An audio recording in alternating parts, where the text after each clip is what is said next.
My channel. I'm so happy that you're here. If you are new, my name is Crystalyn of Crystalyn Wellness, and I'm an integrative nutrition health coach. Today we are talking about 5 reasons why diet culture doesn't work.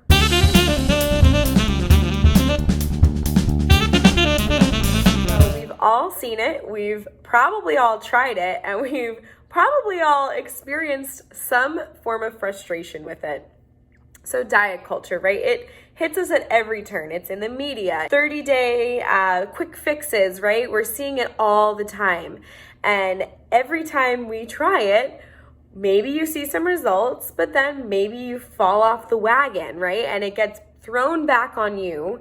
That it's your fault. Maybe you are feeling guilty, like you didn't have enough self-control or you didn't have enough willpower to stick to your diet, right? And this brings me to reason number 1 why diet culture doesn't work is because the diets that go along with diet culture are unsustainable. There is a reason that your progress either backpedals or it stalls, and it's because the diets that diet culture promotes are not a sustainable way to live. Are they helpful or can they be helpful? Absolutely, yes. They can definitely be helpful, right? If we are working towards some sort of health goal, and this doesn't have to be solely weight loss, this can be something else, right? Maybe it's picking up your energy, or maybe it's curing an autoimmune condition, or reversing a histamine reaction, right? It doesn't have to just be weight loss that we're using specific diets for. It can be many other things. But no matter what it is, we need to recognize that we're using it for a purpose, right? So let's take a weight loss goal, for example, because I'm sure this is the one that is relatable to many, many of you. When you are doing a diet for a weight loss goal, you have to understand that that diet is not a sustainable rest of your life diet. If you are restricting calories or you're restricting food groups or things like that, that is not sustainable. That's sustainable for a very short period of time. Maybe you're trying to knock off 5 pounds quickly or reduce inflammation, and that's fine. But then you have to recognize that that unsustainable short-term dietary approach has to change. It has to change to a lifestyle, not one that's going to put all the weight right back on you, but one that's going to be sustainable, maybe using an 80-20 approach, or maybe making some simple swaps so that the foods that you know and love, they can still be eaten, but in a higher quality ingredient way. So that's the first reason, is diets in diet culture are unsustainable. So it's not your fault. If you've experienced some sort of guilt, shame, or feelings of failure, please leave that at the door, because it's not your fault and we've all experienced it. And so I'm here to tell you that no matter what you read in magazine articles, or you see on the news, or you see in a magazine, it's not true. It's not your fault. It's not a lack of willpower. It's simply that these diets are unsustainable and you need a lifestyle. The second reason why diets in diet culture do not work is because it puts you in a cycle of restrictive eating, right? This is why we quote unquote fall off the bandwagon, because we're not meant to restrict ourselves. So one of my favorite analogies for my clients is, let's say your favorite candy is like a Snickers bar or something, right? And I've got a Snickers bar on the table, and you've got all of this other food on the table. You've got fruits, you've got vegetables, you've delicious whole foods that are satisfying, right? And the Snickers bar is on the table. You're gonna have all of these options, and you are going to know, okay, I can have any of these that I want, right? Anything that I want here is up for grabs. Most likely, if you're hungry and you're listening to your body, you're probably not going to reach for the Snickers bar with a bunch of nutrient-dense foods on the table. Maybe you want that later on if you've got a sweet tooth or something, but typically if you've got a wide range of foods, you're gonna pick something that is delicious and nutrient-dense and going to give your body energy, because your body knows what it needs. Now, if I give you that same table, that same spread, but I take the Snickers bar away and say, this is the only thing you can't have. What's our intuitive nature, right? Our intuitive nature is to want what is taken off the table, what you cannot have.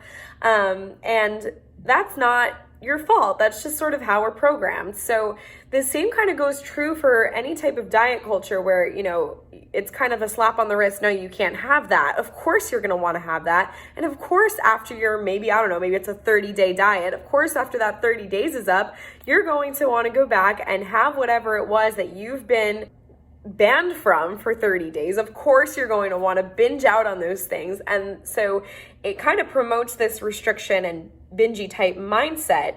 Additionally, if you are doing some sort of dietary approach where you're like, oh no, this is sustainable, I have a cheat meal, right? Well, a cheat meal, the problem with that is it promotes a Last Supper mentality, which is, oh my gosh, let's say your cheat meal's on a Friday night.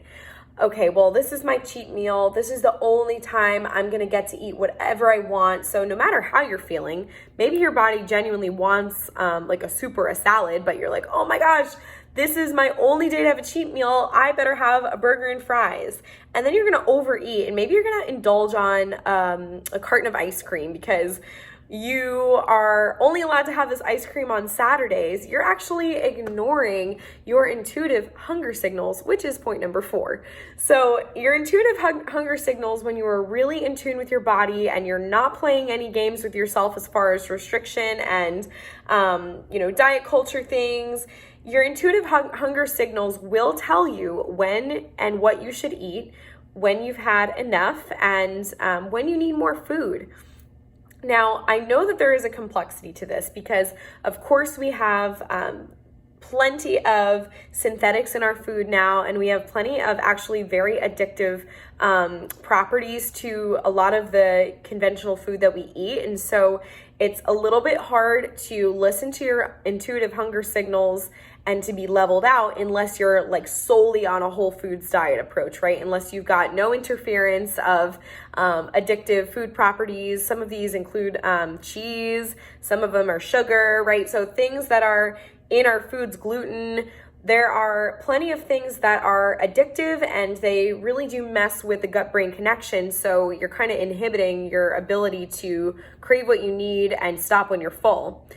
And so kind of setting that aside for a moment, if you do take a whole foods approach and you've got this sustainable lifestyle, your body's going to tell you what you need, how much you should eat, when you should stop, and you don't have to worry about this counting calories, portioning out your plate. You don't have to worry about any of that because your body is a perfectly, beautifully, miraculously designed machine that is able to tell you what you need in order to function.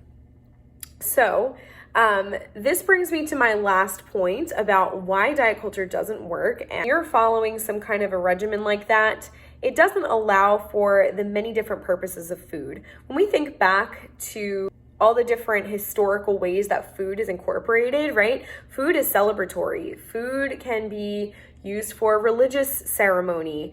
Food is social interaction. Food is family, right? Food is all of these different things. And if you're only allowing food to be numbers and to be solely biological nourishment, then you're missing out and you're not actually using food the way that God designed it, right? We are meant to enjoy food as pleasure, as celebration. And when I talk about emotional eating with clients, right, everybody emotionally eats. And the thing is, emotional eating isn't all inherently bad. When it is bad is when it invokes feelings of guilt or shame.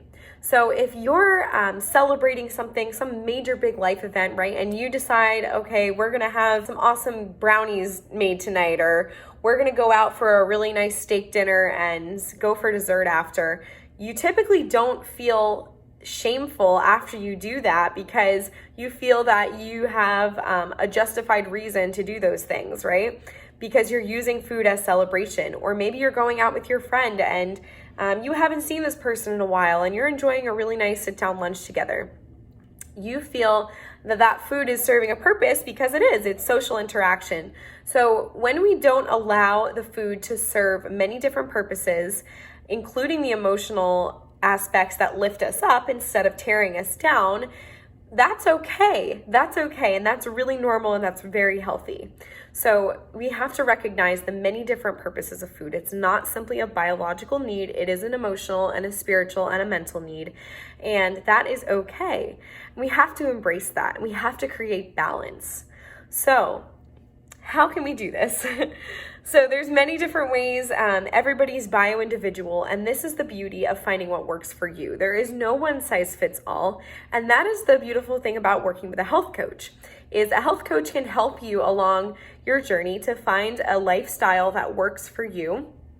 And that includes all of the many different ways that food can be used.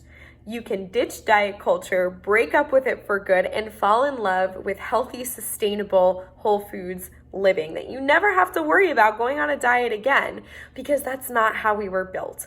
We were designed to enjoy food, to listen to our intuitive wisdom, our hunger signals, and to simply thrive and enjoy what was given to us as nourishment in your body, in your mind, and in your spirit.